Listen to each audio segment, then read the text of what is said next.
Hello दोस्तों, आप सभी को नमस्कार, आदाब। तो आज मैं आपको एक ऐसा कहानी सुनाने जा रहा हूँ। एक ऐसा शहर जिसका नाम एक धोबी के नाम पर पड़ा हुआ है। वो धोबी कोई आम धोबी नहीं थी, वो दिव्य शक्ति वाली धोबी थी। और कपड़े वो किसी आम इंसान का नहीं बल्कि देवी देवताओं का कपड़े धोती थी। तो उन्हीं के नाम पर यह शहर का नाम रखा गया है, जिसका नाम है धोबी। धोबी एक बहुत बड़ा डिस्ट्रिक्ट है और उसका मेन टाउन है ये धोबी टाउन। तो मैं अभी धोबी टाउन में हूँ और मैं उसी घाट पर हूँ जहाँ पर वो देव शक्ति देवी अपने कपड़े धुलाती थी। अपने नहीं बल्कि देवी देवता के कपड़े धुलाती थी और इसी घाट पर अक्सर आती थी और आकर वो अपने गधे को लेकर चली जाती थी। तो चलिए मैं दिखाता हूँ। आप देख सकते हैं कि ये मेन गेट है, निताइन धुबनी घाट धुबरी। ये वही घाट है जहाँ पर वो दिव्य शक्ति जो निताइन धुबनी थी वो अपने कपड़े को ये भी धुलाया करती थी। तो उनके लिए ठीक उन्हीं के नाम पर इस शहर का नाम पड़ा हुआ है धुबरी। तो मैं अंदर जा रहा हूँ, ठीक है ना। ये है कैट टक्कर मेरा मिठुन भाई, ये है भैया, ठीक है ना। तो इनको यहाँ पर इंचार्ज दिया गया है देखभाल करने के लिए। काफ़ी साफ सफाई रखते हैं इस घाट को। तो मिठुन भैया, आपका यहाँ पर ड्यूटी क्या है? ड्यूटी है टिकट के लिए काउंटर में है। और टिकट काउंटर में आप है और साफ सफाई का पूरा ख्याल करके ना दोनों टाइम। और तो ये जो पार्क जो बना हुआ है ये तो एक्चुअली निताइन धुबनी जी के नाम पर ही बना हुआ है ना। हाँ। तो मैं आया हूँ यहाँ पर कुछ क्लिप लेने के लिए। मैं उस महान देवी के ऊपर मैं एक क्लिप बना रहा हूँ ताकि मैं बताना चाहता हूँ पूरे हिंदुस्तान के पूरा वर्ल्ड में लोग जाने कि हमारा निताइन धुबनी। तो ये रहा वो स्थान, वो जगह जहाँ पर निताइन धुबनी अपने पैर को रखती थी और कपड़े धोया करती थी। तो चलिए मैं वो पत्थर दिखाता हूँ। और जैसे कि आप ये पत्थर देख सकते हैं, ये पत्थर के पास ही उनका एक पैर का छाप था, तकरीबन 1.5 से 2 फुट का। मैंने एक बार देखा था, कभी कभी दिखाई देता है। तो ये उनका पैर एक यहाँ पर होता था और एक आप जो देख रहे हैं सीधा, वो सीधा वहाँ पर एक ग्वालपरा है, जो आज के डेट में ग्वालपरा एक टाउन है, एक डिस्ट्रिक्ट है, ठीक है। जैसे कि ये धुबरी एक डिस्ट्रिक्ट है, एक टाउन है, ठीक उसी तरह का ब्रह्मपुत्र के उस पर ग्वालपरा एक सिटी है, एक टाउन है, एक डिस्ट्रिक्ट है। तो एक पैर ये यहाँ पर रखती थी, एक पैर वहाँ पर रखती थी और यहाँ से कपड़ा धुलाकर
अब मैं आपको दिखाना चाहता हूँ वो पत्थर जहाँ पर वो धोबी अपने गधे को यहीं पर बांधा करती थी। और आज के डेट में वो पत्थर एक जिंदा पत्थर है जो दिन पर दिन बढ़ता चला जा रहा है। तो मैं आपको ले चलता हूँ अंदर और देखिए।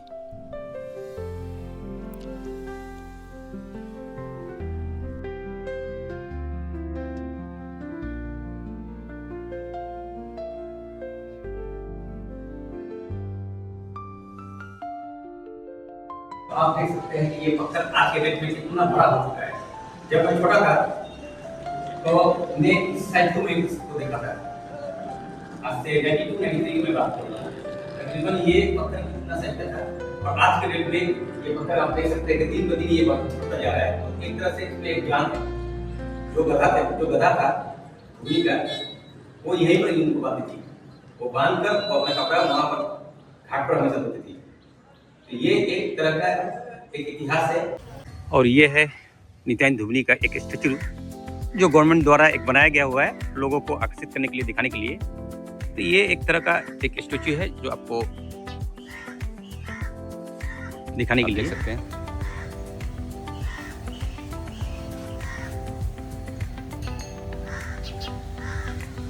और इसी घाट पर एक कहानी है बेहुला लखिंदर का। ये देख सकते हैं, एक औरत जिसको पति को एक सांप ने काट लिया था, वो अपने पति को जिंदा करने के लिए जो केला का जो थाम होता है, जो केले के पेड़ आपने देखा होगा, उसको काटकर जो थाम बनाया जाता है जो नदी में बहाने के लिए, उसी के साथ वो भी बैठ गई। अब बैठते हुए इसी ब्रह्मपुत्र नदी में बहते हुए इसी घाट पर आई थी वो। तो इनका एक कहानी है। ये कहानी है जो मैंने सुना है कि जो लखिंदर जी थे वो भी बहुत बड़े देवी देवताओं को मानने वाले थे, लेकिन माँ मनसा ने उनको बोला था कि आप मुझे पूजा कीजिए। तो उन्होंने मना कर दिया कि नहीं, मैं आपको नहीं पूजूंगा। उनके वाइफ ने, जो बेहुला थी, उन्होंने कहा था कि नहीं, आप माँ मनसा को पूजा कीजिए, वो बहुत बड़ी माँ है, बहुत बड़ी शक्ति है उसमें।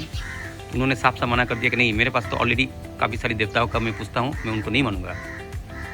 बाद में उन्होंने, माँ मनसा ने, जो विश्वकर्मा थे, उनको बोला था कि आप एक काम कीजिए कि जब भी ये लखिंदर आएगा पूजने के लिए तो वहाँ पर एक छेद जो है, एक छेद रखिएगा ताकि वहाँ से सांप निकल कर उसको काट सके। ठीक जब वो पूजा करने गए तो उनको सांप ने काट लिया था। तो ये कहानी है जो मैंने सुना है, मैं शॉर्टकट में बता रहा हूँ। काटने के बाद जब उन्होंने देखा ये भी है बेहुला, सांप ने मेरे हस्बैंड को काट लिया, तो उन्होंने कंघी से, जो बाल बनाने वाला जो कंघी होता है, कंघी से उनको मारा उस सांप को। तो उस सांप का जो पूंछ है वो कट गया और उनको उन्होंने श्राप दिया था। अब ये क्या किया, अपने पति को जिंदा करने के लिए इसी केले के ऊपर में उनके बॉडी के साथ ये ब्रह्मपुत्र में इस उम्मीद में गए कि कोई उनको पति को ठीक कर दे।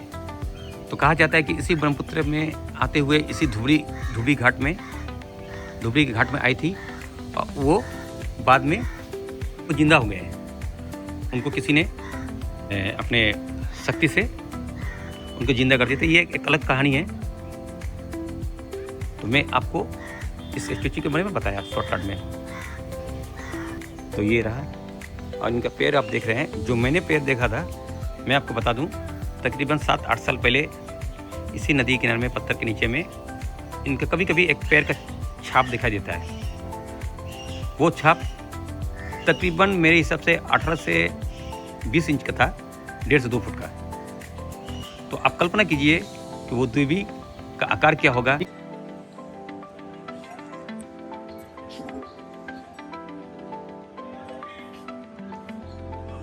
तो ये रहा गुरु नानक जी का सिख टेम्पल, जो पहली बार आकर वो यहीं पर उन्होंने ध्यान लगाया था। चलिए मैं आपको अंदर दिखाता हूँ, कितना खूबसूरत।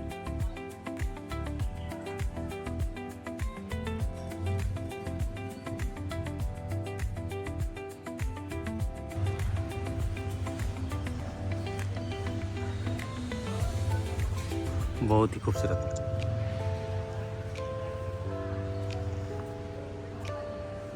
मैं कभी पंजाब तो गया नहीं हूँ। जो पंजाब का अमृतसर जो टेम्पल है बहुत ही खूबसूरत मैंने सुना है, लेकिन यहाँ से अंदाज़ा लगाया जा सकता है कि वो कितना खूबसूरत होगा।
तो अब मैं पानी में उतर चुका हूँ ब्रह्मपुत्र से। ये देखिए गुरु नानक जी का टेम्पल, कितना खूबसूरत टेम्पल जो ब्रह्मपुत्र से मैं आपको दिखा रहा हूँ, बिल्कुल ब्रह्मपुत्र के साथ ही है। पहली बार गुरु नानक जी ने यहीं पर अपना ध्यान लगाया था और ये खूबसूरत नज़ारा।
और ये रहा एशिया का सबसे बड़ा ब्रिज जो असम में बन रहा है, असम टू मेघालय, जिसकी लंबाई 21 किलोमीटर्स बताया जाता है।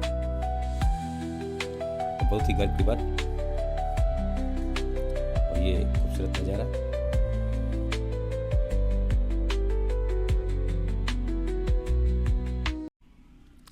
और ये एक पाँचपीर दरगाह है, बिल्कुल उसी नीताइन धुबनी घाट के पास। ऐसे कहा जाता है कि मुगल का टाइम 5 पीर आए थे यहाँ पर, जो एक पीर बाबा यहाँ पर थे, उनका समाधि यहीं पर है। काफ़ी लोग अपनी दुआएं मन्नतें लेके आते हैं, जिनका पूरा भी होता है। इस मज़ार की खासियत यह है कि इनका जो कब्र है वो दिन ब दिन बढ़ते जाता है, मतलब हाइट इनका बढ़ते रहता है। तो आप देख सकते हैं कि ऐसा कोई ही कब्र होगा जो दिन पे दिन बढ़ता होगा। तो ये एक ऐतिहासिक दरगाह है, बहुत ही खूबसूरत।